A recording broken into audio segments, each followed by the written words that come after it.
வணக்கம் மக்களே.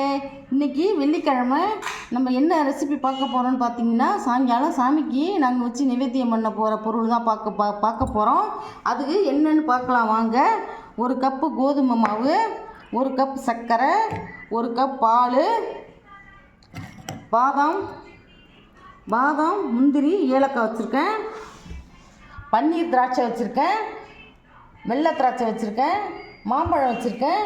இதெல்லாம் வச்சு தான் நம்ம ஒரு ரெசிபி பண்ண போகிறோம். அது என்ன ரெசிபின்னு பார்க்கலாம் வாங்க. இப்போ அடுத்து பாயாசம் எப்படி செய்யலான்னு தான் பார்க்க போகிறோம். அதுக்கு பாருங்கள், அந்த பங்கனப்பள்ளி மாம்பழத்தை இந்த மாதிரி சீவலால் தோல் சீவி எடுத்துக்கணும். தோல் சீவிட்டு இந்த மாதிரி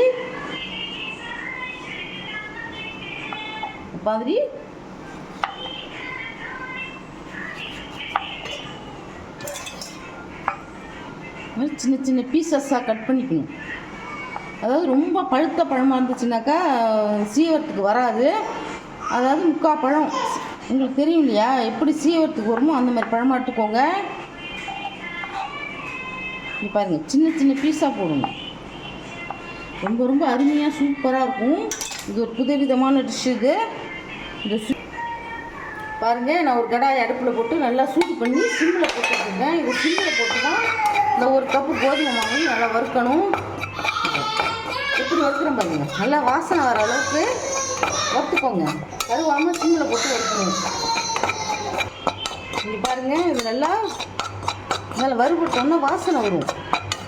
இது வந்து ஒரு 150 கிராம் தான் இருக்கும்.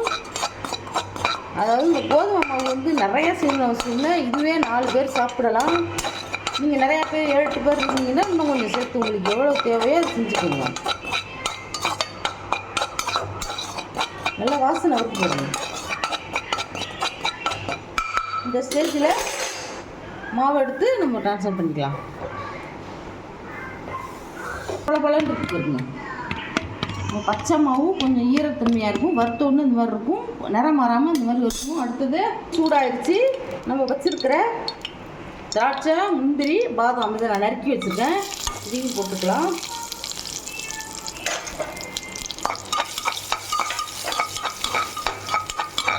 இதை வறுத்து நம்ம தனியாக எடுத்து வச்சுக்கோம். ரொம்ப சிம்பிளான ஒரு டிஷ் இது. நம்ம சட்டுன்னு நம்ம வீட்டில் இருக்கிற பொருளே வச்சு நம்ம சாமிக்கு வச்சு நிவேத்தியம் பண்ணலாம்.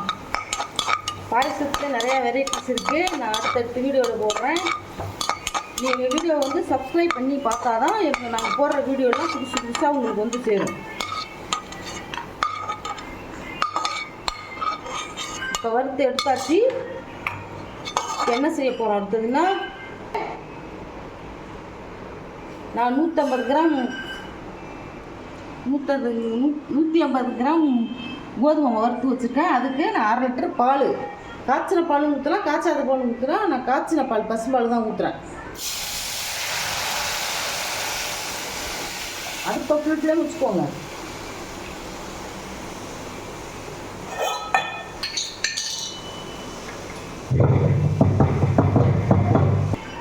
இப்போ 2 ஏலக்காய் நசுக்கி போடுறேன்.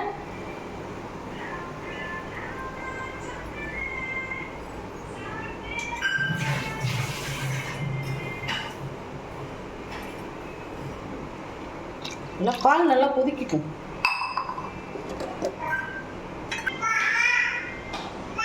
இப்போது நம்ம நெய்யில் வறுத்துட்டு மீதி நெய் பாதாம் திராட்சை வறுத்த நெய்யில் நம்ம பாலை ஊற்றணும். அதனால் எப்படி நெய் எவ்வளோ அழகாக இருக்குது பாருங்கள். அதில் ஏலக்காவும் போட்டிருப்போம். எல்லாமே நம்ம வீட்டில் இருக்கிற பொருள் தான். பால் நல்லா கொதிச்சிருச்சு. நான் 1 கப் சர்க்கரை இதில் போடுறேன். இன்னும் ஒரு 1/2 கப் சர்க்கரை போடுறேன். இனிப்புக்கு தேவையான மாதிரி போட்டுக்கலாம். நீங்கள் எவ்வளோ இனிப்பு வேணுமோ அதுக்கு தகுந்த மாதிரி போட்டுருங்க. நான் 1/2 கப் சர்க்கரை போடுறேன். இந்த கப்பால் 1/2 கப் சர்க்கரை போட்டுக்கலாம். இந்த பாலும் சர்க்கரையும் இப்போ பாருங்கள், இந்த வறுத்த கோதுமை மாவை கொஞ்சம் கொஞ்சமாக அடுப்பை சிம்மில் வச்சுக்கோங்க. சிம்மில் வச்சுட்டு கொஞ்சம் கொஞ்சமாக கொட்டி அப்படியே விஸ்கால் அப்படியே கிண்டி விடுங்க. கட்டி பிடிக்காமல் கட்டி விடாமல் நல்லா அந்த மாதிரி கிண்டி சூட்டோட நல்லா கலரணும் விஸ்கால.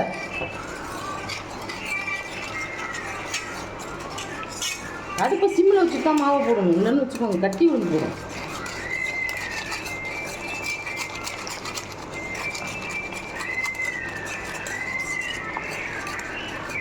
அருமையான டிஷ் இது, சாப்பிட்றதுக்கு நல்லாயிருக்கும். ஏதோ ரவா பாயசம் பண்ணுவாங்க, எல்லா டிஷ்ஷுமே நம்ம எல்லாம் செய்யலாம். நல்லா கிண்டணும், கட்டி விடாமல் கிண்டணும்.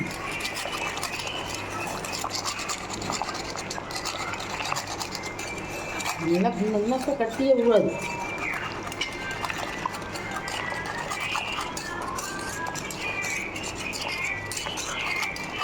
இப்போது கட்டி விடாமல் கிண்டிட்டோம். இப்போ அடுப்பை ஃபுல்லேன்னு வச்சுக்கோங்க. நம்ம இதெல்லாம் போட்டோம், பால், சர்க்கரை, ஏலக்காய் எல்லாம் போட்டோம்.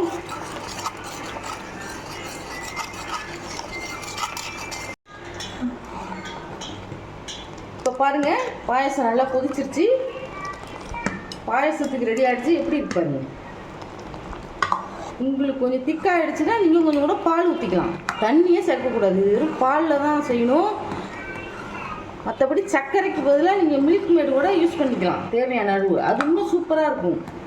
அது என்கிட்ட காலி ஆகிடுச்சு, தீந்துருச்சு, அதனால தான் அந்த சர்க்கரை போடுறேன். எப்படி நல்லா வெந்துருச்சு பாருங்கள். கோதுமை மாவில் செஞ்ச மாதிரியே இருக்காது, இது நல்லா கரைஞ்சிச்சு பாருங்கள். நல்லா விஸ்காவில் கட்டி இல்லாமல் நல்லா கலக்கி விட்டுங்க. இன்னும் மில்க் மேட் போட்டு செஞ்சிங்கன்னா சூப்பராக இருக்கும் சர்க்கரைக்கு பதிலாக. இப்போ வெந்துருச்சு பாருங்கள், பாயசம் வெந்துருச்சு. இந்த ஸ்டேஜில் நம்ம வறுத்து வச்சா பாதாம், முந்திரி போடுறோம். அடுப்பை ஆஃப் பண்ணிடுறேன். அடுப்பை ஆஃப் பண்ணிவிட்டு நான் கட் பண்ணி வச்ச பீஸை பங்கனப்பள்ளி மாம்பழம் போடுறேன்.